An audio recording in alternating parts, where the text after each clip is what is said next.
దేవుని నామమునకు స్తోత్రములని ఈనాటి ధ్యానాంశము యేసుక్రీస్తుని 30 నాణెములకు అమ్మబడుట. మీలో ఒకడు నన్ను అప్పగించనని చెప్పెను. యోహాను సువార్త 13:1-30 ఈ ఉదాంతమంతా కూడా మనము చదవగలమండి. విశదీకరించబడి ఉన్నది. యేసుప్రభువు తన శిష్యులను పిలిచి పస్కా భోజనం సిద్ధపరచుటకు మేడగదిని సిద్ధపరచమనెను. ఆ సాయంకాలమైనప్పుడు ప్రభువు తన శిష్యుల పాదములు కడిగి విందులో కూర్చున్నప్పుడు మీలో ఒకడు నన్ను అప్పగించునని చెప్పెను.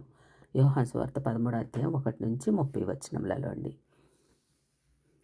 ప్రవచనముగా నేను నమ్ముకొనిన నా విహితుడు అనగా స్నేహితుడు నా ఇంట భోజనం చేసినవాడు నన్ను తన్నుటకే తన మడిమనెత్తునని కీర్తన గ్రంథము 41:9 ఉందండి.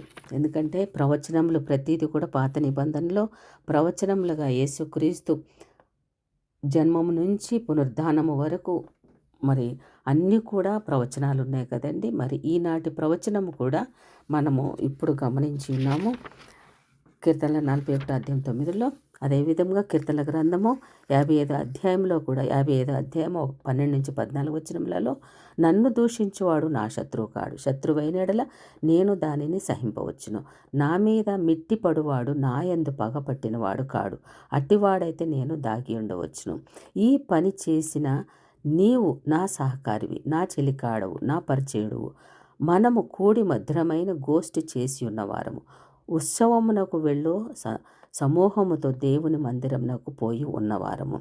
నెరవేర్పుగా మత్తయి సువార్త 26:14-16 12 మందిలో ఒకడగు ఇస్కరియోతు యూద ప్రధాన యాజకుల యుద్ధకు వెళ్ళి నేను ఆయనను మీకు అప్పగించిన ఎడల నాకేమీ ఇత్తురని వారిని అడిగాను. అందుకు వారు 30 నాణెములు వెండి నాణెములు తూచి వానికి ఇచ్చిరి. వాడప్పటి నుండి ఆయనను అప్పగించుటకు తగిన సమయం కోసము ఎదురు చూచుచూ ఉండెను. మత్తయి సువార్త 26:23 ఆయన నాతో కూడా పాత్రలో చెయ్యి ముంచువాడెవడో వాడే నన్ను అప్పగించువాడు అనగా నేనా అని శిష్యులందరూ క్రీస్తును అడుగుచుండగా ఇది ఆయన ఇచ్చిన జవాబు.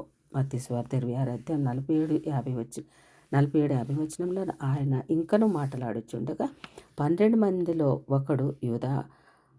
ఒకడగు యూదా వచ్చెను. వానితో కూడా బహుజన సమూహము కత్తులు గుదియలు పట్టుకొని ప్రధాన యాజకుల యొద్ద నుండి ప్రజల యొద్ద నుండి వచ్చెను.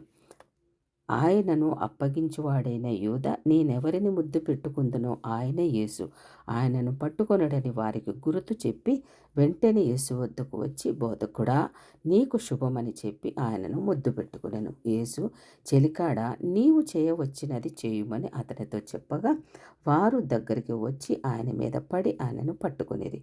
యేసు శిష్యుడును చెలికాడైన ఇస్కరియోతు యూదా చేతనే ఆయన అప్పగింపబడినని లూకా సువార్త 22:19-48 యోహాను సువార్త 13:18-30 18-2-5 కూడా ఈ నెరవేర్పును మనము చూడగలమండి. అదేవిధముగా మరి 30 నాణెములకు ఏ విధంగా అమ్మాడంటే అది కూడా ప్రవచనము. జకర్యా గ్రంథము 11:12 మీకు అనుకూలమైన ఎడల నా కూలి నాకు ఇయ్యడి, లేని ఎడల మానివేయడని నేను వారితో చెప్పగా వారు నా కూలికి 30 వెండి నాణెములు తూచి ఇచ్చిరి. అభ్రముగా వారు నాకు ఏర్పరిచిన క్రయధనము ఇది. జకర్యా గ్రంథంలో ప్రవచనమండి. నెరవేర్పుగా 26:14-15 నేను ఎవని యొద్దకు వెళ్ళి ముద్దు పెట్టుకుందునో వానిని పట్టుకొనుడని చెప్పాను. అందుకు వారు 30 వెండి నాణెములు తూచి వానికి ఇచ్చిరి. శిష్యుడైన యూదా ఇస్కరియోతు క్రీస్తును అమ్మటము మనము చూడగలమండి. అదేవిధముగా మరి కుమ్మరి వాని పొలము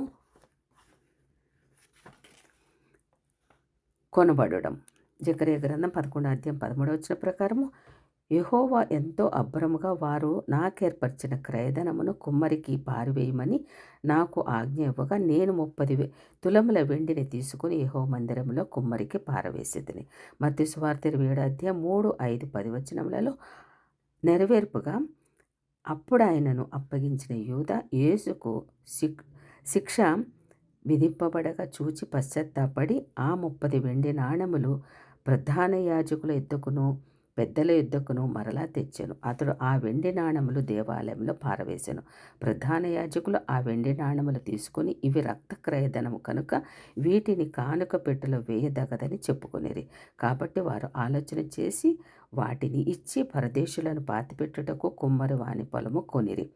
అందువలన నేటి వరకు ఆ పొలము రక్తపు పొలం అనబడుచున్నది. అప్పుడు విలువ కట్టబడిన దాని క్రయధనమైన 30 వెండి నాణెములు తీసుకుని, ప్రభు నాకు నియమించిన ప్రకారము కుమ్మరి వాని పొలంలోకి ఇచ్చిరి అని ప్రవక్త ద్వారా చెప్పబడిన మాట నెరవేరబడిందండి. ఇటు రీతిగా 30 నాణాలు తీసుకున్నాడు, కానీ అది ఎందుకు పనికి రాకుండా మరి అవి పారవేశాడు. అతను కూడా మరి చనిపోయినట్టుగా ఉరి తీసుకున్నట్లుగా మనకి కనిపిస్తుందండి.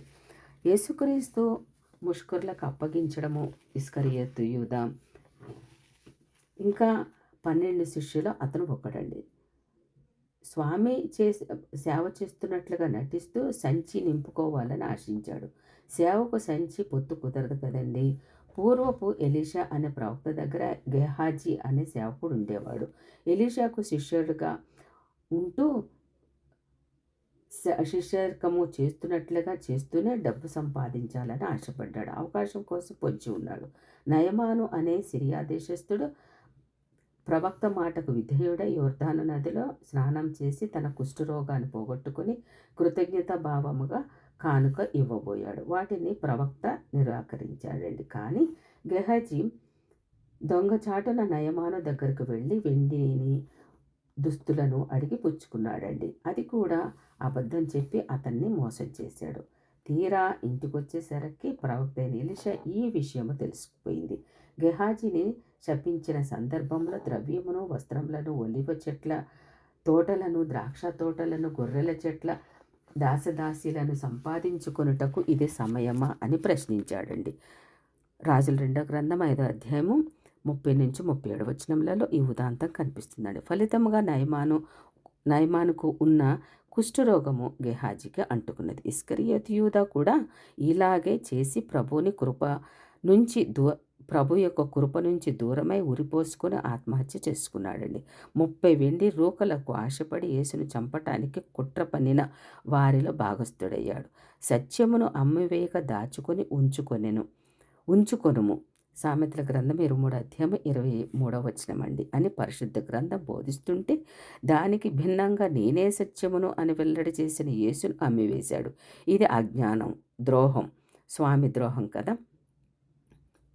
ఇందులోంచి విముక్తులవ్వాలండి. కానీ స్వశక్తి చేత ఈ పాపపు కోపంలోంచి బయటపడలేదు యూదా. అందుకే వీరిని క్షమించుము అని యేసుక్రీస్తు మరి ఇన్ని తప్పులు చేసిన సైనికులు కానివ్వండి, యూదా కానీ, మరి 3 సార్లు అబద్ధం చెప్పిన పేతురు కానీ, ప్రతి వారిని కూడా శిక్షించిన, హింసించిన, దూషించిన, ఉమ్ము వేసిన, సిలువ వేసిన వారిని అందరినీ కూడా యేసుక్రీస్తు క్షమించారండి. అటు రీతిగా మరి ఈ యొక్క శిష్యుడిగా ఉంటూనే యూదా మరి ఈ విధముగా అమ్మేసినట్టుగా మనకి కనిపిస్తుందండి. 30 వెండి నాణెములు కూడా ఆ పొలంలోనికి విసిరేశాడు. ఆమేన్.